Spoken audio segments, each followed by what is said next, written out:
Hi folks, my name is Mike Zlatnik, also known as the Big Mike, and today we're going to chat about the velocity of money. Quick disclaimer, our attorneys require, this is for informational educational purposes only. We're not giving any kind of advice, nor are we offering to sell anything at all. If you're interested in our family of funds, please request the private placement memorandum for each fund, as that's the formal offering document to accredited investors only. Thank you kindly once again for your time and attention. So what is the velocity of money and how it impacts your annualized return on investment? Well, the velocity of money is a very powerful concept.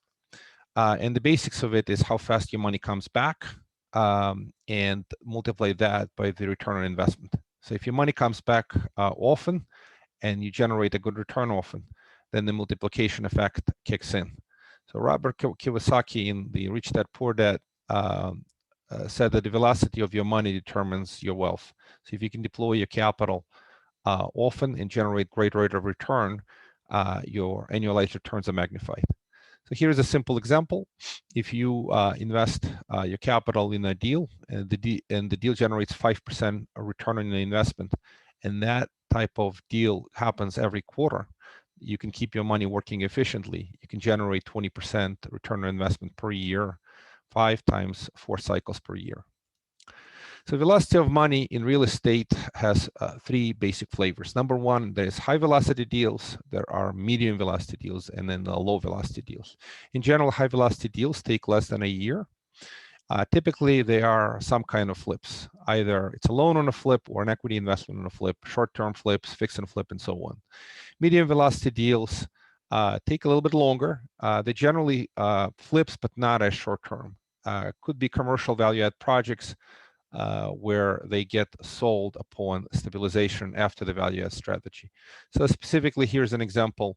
Hotel to multifamily conversions, they typically take 2 to 3 years to reach full stabilization upon conversion, and then they sell, generating a great return on investment. Again, these are 2 to 3 year flips.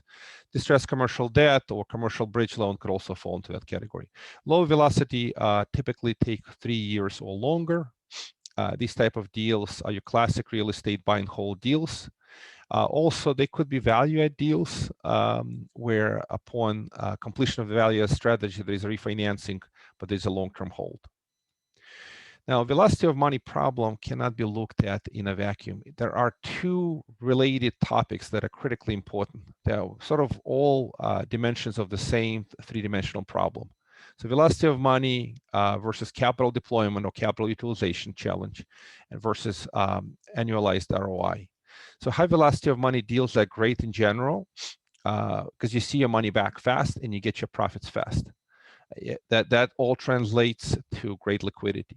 The challenge with that is that the capital needs to be redeployed. Now you're solving a capital deployment problem. If you're solving a capital deployment problem for a lot of money, velocity of money means a whole lot less to you. If you are solving smaller capital deployment problem, velocity of money means a lot to you. So it really depends on what problem you're trying to solve.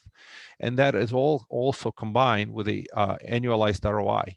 If you can redeploy the money fast and every cycle is great, your annualized ROI is magnified. On the drawback side, it has limited tax efficiency because these are flips, and flips are typically taxed the short-term capital gains, or if it's interest income, it's also taxed at the highest tax bracket. And then generally speaking, your ROI should be higher if you redeploy the capital efficiency.